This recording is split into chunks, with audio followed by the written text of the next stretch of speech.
The stage is set. Welcome to the show. You can be the greatest of all time. You can be the greatest of all time. 안녕하세요. 국제 스포츠 비즈니스를 깊이 있게 파헤치는 팟캐스트. 오늘의 주제는 국제 스포츠 중계권 전쟁, 누가 글로벌 시장을 지배하는가입니다. 지금 이 순간에도 세계 스포츠 중계권 시장에서는 조용하지만 거대한 전쟁이 벌어지고 있습니다. 전통 미디어의 대표 선수들인 ESPN, 스카이 스포츠, NBC 스포츠, 그리고 새로운 뉴 미디어의 거인들인 아마존, 애플 TV, 넷플릭스가 정면으로 맞붙고 있습니다.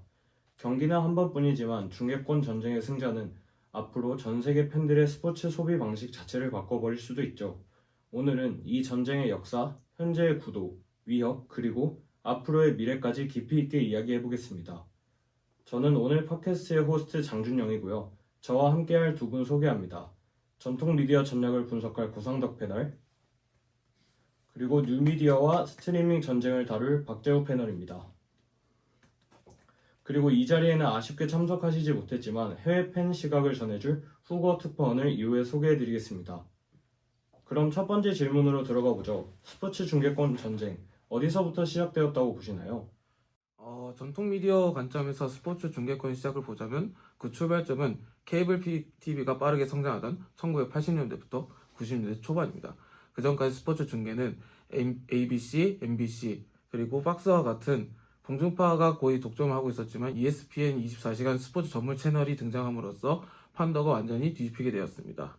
이때부터 스포츠는 특정 시간대가 아닌 24시간 계속 나오게 되는 콘텐츠로 자리매게 되었습니다. 이러면서 중계권도 같이 급상승하게 되는 원인이 되었습니다. 1990년대 벅스가 NPL 중계권을 공격적으로 확보한 사건은 이번 경쟁의 전환점이 되었습니다. 막대한 금액의 베팅에 기존 강자에서 권리를 빼앗아보며 전통 미디어 내부에서는 스포츠 중계권은 결국 자본력 싸움이라는 인식이 확실히 뿌리내리게 되었습니다. 이 시기를 기점으로 방송사들은 광고 매출, 가입자 확대와 같은 브랜드 경쟁력을 위해 스포츠 중계권을 확보해 더욱 이것이 심화되기 시작되었습니다. 결국 정리를 하자면 중계권 전쟁은 뉴 미디어 시작 전부터 이미 치열했던 전통 미디어부터의 경쟁이 시작되었다는 점입니다. 네, 그렇다면 뉴미디어 측의 시선으로 본다면요?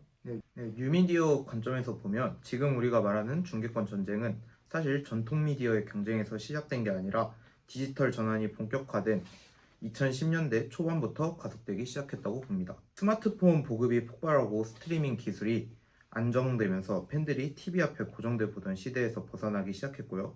이때부터 빅테크 기업들은 스포츠가 사람들을 플랫폼 안에 오래 붙잡아 둘 수 있는 콘텐츠구나를 깨닫게 됩니다. 대표적으로 2014년부터 2016년 사이에 아마존, 페이스북, 트위터 등이 NFL, MLB, 테니스 투어 같은 경기들을 온라인으로 시험 중계하기 시작하면서 흐름이 완전히 바뀝니다. 그전엔 중계권이 그냥 방송사들의 리그였지만 이 시기부터는 데이터 기반 기업들이 본격적으로 시장에 뛰어든 시점이라고 할 수 있어요. 특히 아마존이 2017년에 NFL 경기 실험 중계, 그리고 2022년에 Thursday Night Football 독점권까지 가져가면서 전 세계적으로 이제 진짜 전쟁이 시작됐구나 하는 신호탄을 쐈죠. 애플이 MLS 10년 장기 계약을 체결한 것도 같은 맥락입니다.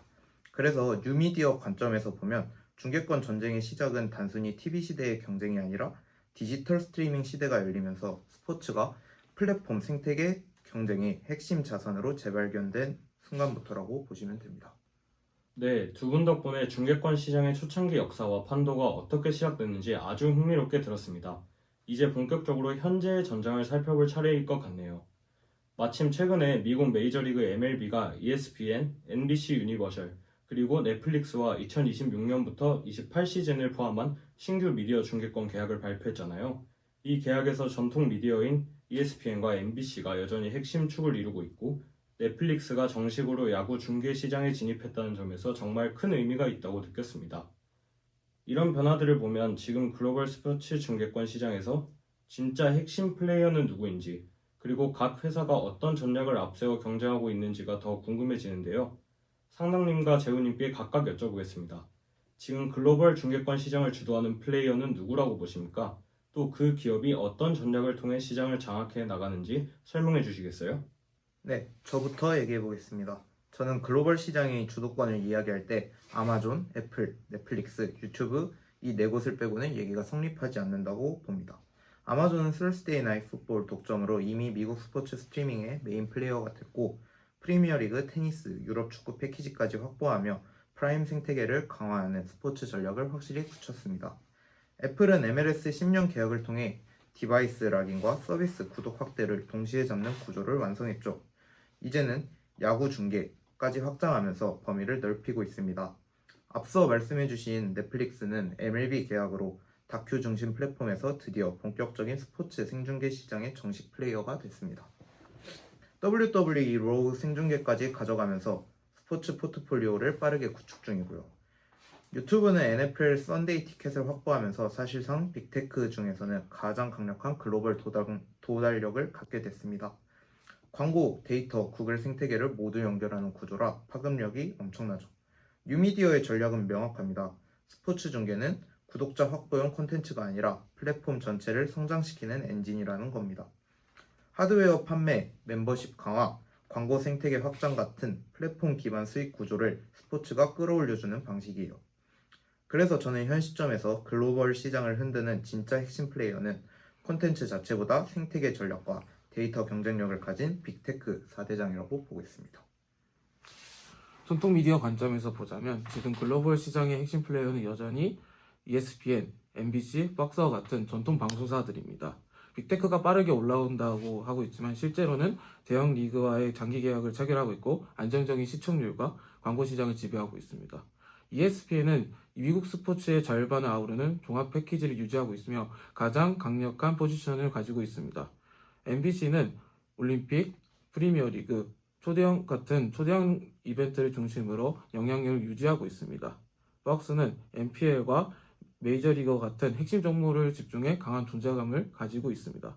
요약하자면 전통 미디어는 광범위한 중계 인프라와 수십 년 제작 경험을 기반으로 여전히 글로벌 시장을 중심으로 자리 잡고 있으며 빅테크가 파고들고는 있지만 핵심 위기층은 아직 전통 미디어에 있다는 점이 부각되고 있습니다.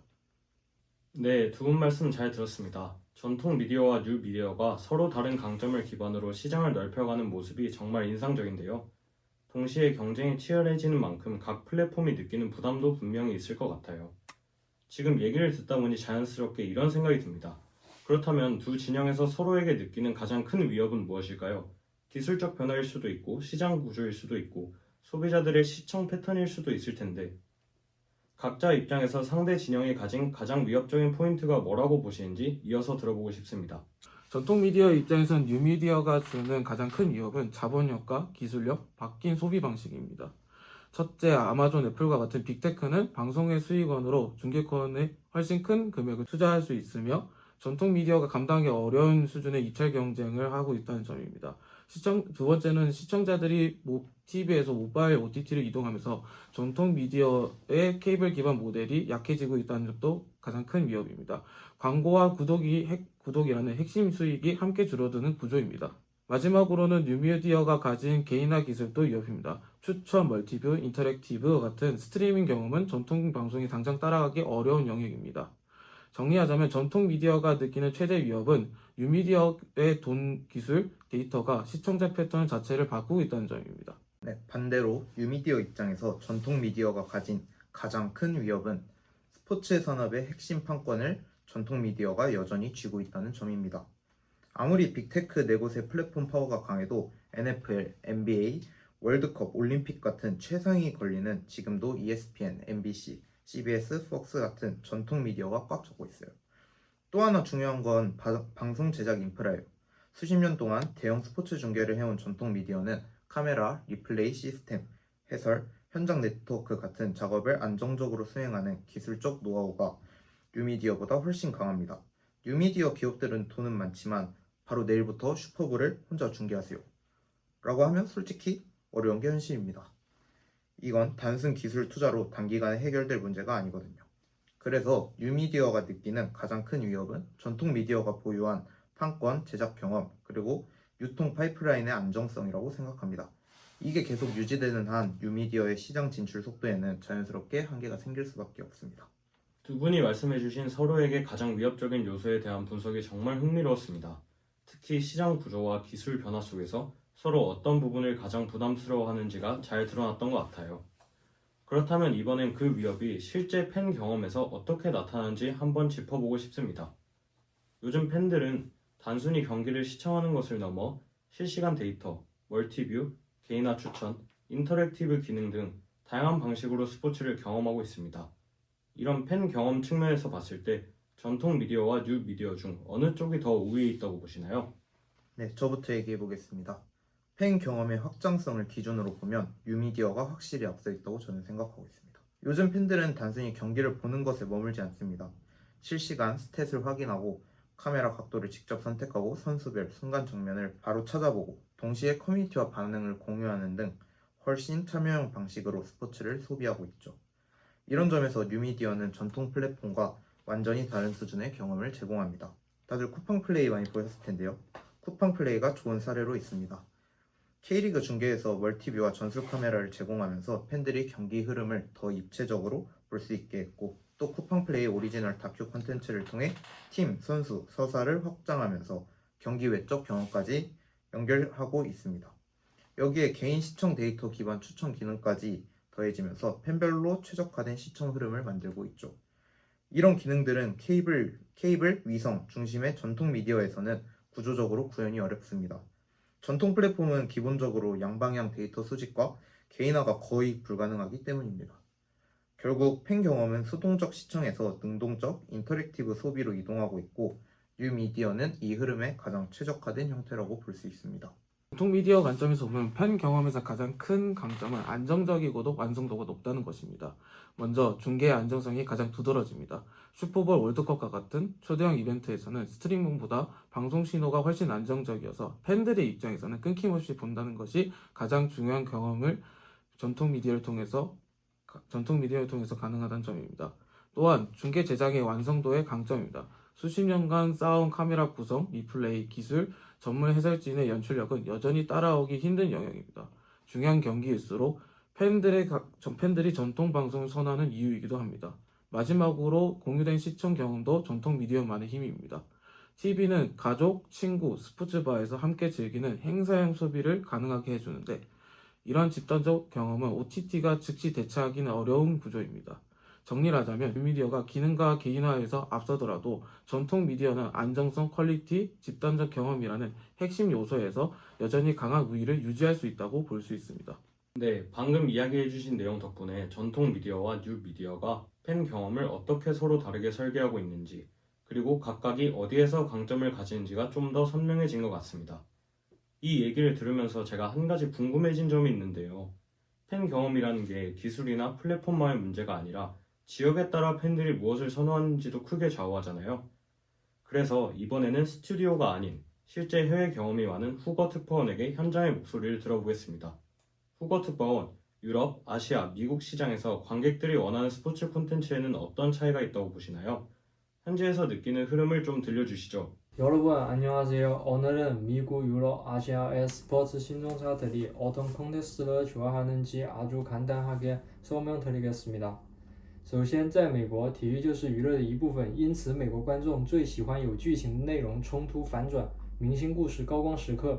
美式橄榄球和 NBA 就是这种风格的代表。而在欧洲，体育更强调传统与专业，观众最在乎的是战术分析、球队文化、历史积淀。足球，特别是英超和欧冠，是他们最主要的关注点。来到亚洲，观众更年轻，更偏向于娱乐化，短视频、搞笑解说、明星运动的颜值与日常。 都比战术分析更能吸引观看量。电竞在亚洲尤其强势，也反映了这一点。 정리하면 미국은 드라마, 유럽은 전문성, 아시아는 스타와 재미를 봅니다. 이 차이를 이해하면 같은 스포츠라도 시장별로 가장 잘 맞는 스토리로 만들 수 있습니다. 감사합니다. 네, 자세한 현장 이야기 감사드립니다. 지역마다 팬들이 선호하는 콘텐츠 방식이 이렇게나 다르다는 점이 정말 흥미롭네요. 확실히 글로벌 중계권 시장이 단일한 경쟁이 아니라 각 지역의 문화와 소비 패턴이 얽혀있는 복합적인 전장이라는 생각이 듭니다. 그럼 이제 이 모든 이야기를 종합해서 가장 중요한 질문을 드려보겠습니다.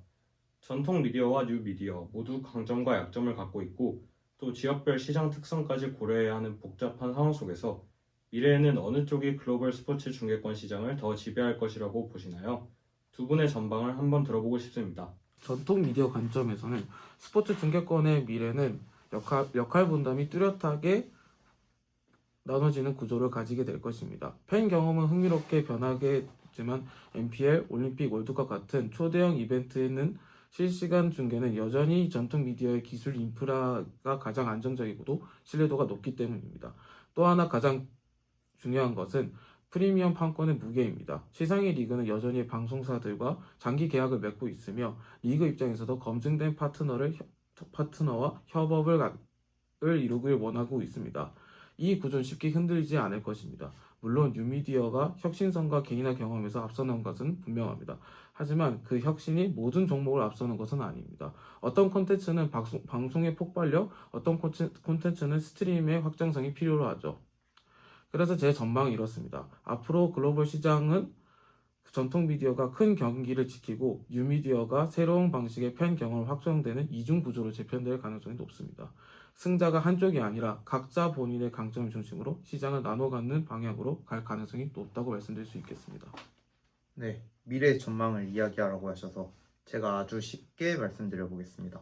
전통 미디어는 아직도 리모컨 게임을 하고 있고 뉴미디어는 이미 알고리즘 게임을 하고 있습니다. 이건 마치 전통 미디어가 야, 너 내 집에서 왜 TV 봐? 라고 외치는 사이 뉴미디어는 이미 팬들 스마트폰에 들어가서 혹시 방금 골 장면 리플레이 보시겠어요? 근데 당신이 좋아할 만한 선수 인터뷰도 준비되어 있는데요? 이런 느낌으로 말을 걸고 있는 거죠. 전통 미디어가 강한 건 맞습니다. EPL, NFL, 올림픽 같은 프리미엄 종목 여전히 꽉 잡고 있어요. 하지만 시장의 미래는 누가 중계했느냐가 아니라 누가 팬 옆에서 계속 말을 걸어주냐로 바뀌고 있습니다. 그리고 이 분야에서 뉴미디어는 이미 지갑도 크고 서버도 크고 야망도 큽니다. 넷플릭스는 다큐 드라마 라이브를 하나로 섞어서 스포츠판 마블 유니버스를 만들고 있고 쿠팡플레이는 K리그와 EPL을 보다가 잠깐 심판 카메라와 멀티뷰도 봐볼래? 하고 계속 버튼을 던집니다. 그래서 제 결론은 아주 간단합니다. 스포츠 중계권의 미래는 전통 미디어가 아까 말씀했듯이 경기장을 지키는 동안 저는 여기서 다릅니다. 뉴미디어는 아예 새 경기장을 지어버릴 것이다. 그리고 팬들은 결국 새 경기장에 줄을 서겠죠. 왜냐면요, 거긴 멀티뷰도 있고 데이터도 있고 추천도 있고 무엇보다 지루할 틈이 없기 때문입니다. 네, 두 분의 깊이 있는 전망 잘 들었습니다. 오늘 이야기를 통해 전통 미디어와 뉴 미디어가 각자의 방식으로 경쟁하면서도 결국 팬 경험을 중심으로 끊임없이 진화하고 있다는 점을 다시 한번 느낄 수 있었던 것 같습니다.